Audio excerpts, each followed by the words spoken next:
It was dark when Sebastian returned.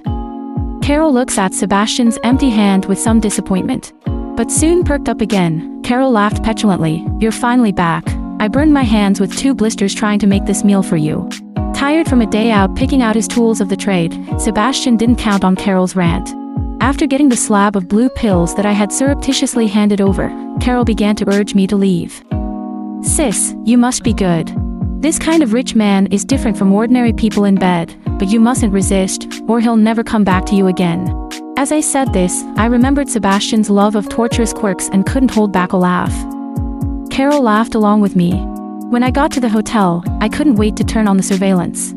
Within a few bites of the meal on the table, Sebastian noticed his body's temperature gradually rising.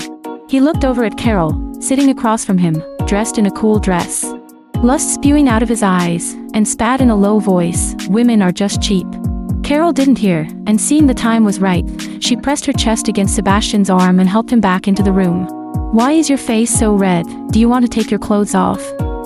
With that said, Carol reached down to pick Sebastian's shirt off.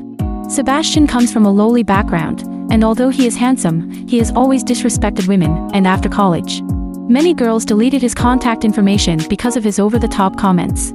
It's the first time a woman has ever voluntarily fallen on her sword. Though he despised Carol from the bottom of his heart and cursed under his breath, he didn't push Carol's disruptive hand away. Physical pleasure and psychological accusations of Carol's lack of self-love peaked simultaneously. Sebastian's face grimaced and his large, rough hands unconsciously pinched Carol's slender neck, gradually contracting harder. The air in her chest grew thinner and Carol's face turned red from suffocation. Yet still remembering my instructions to her, she dared not resist.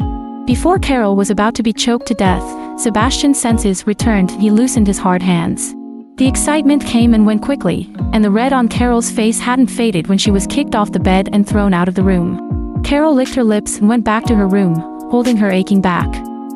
How could he not like me? He's just shy. Since he's introverted, I'm going to be even more proactive and bold. Carol couldn't stop the corners of her mouth from quirking as she looked at the dark red bruise on her neck, gloating and taking pictures and posting ins. Traces of love.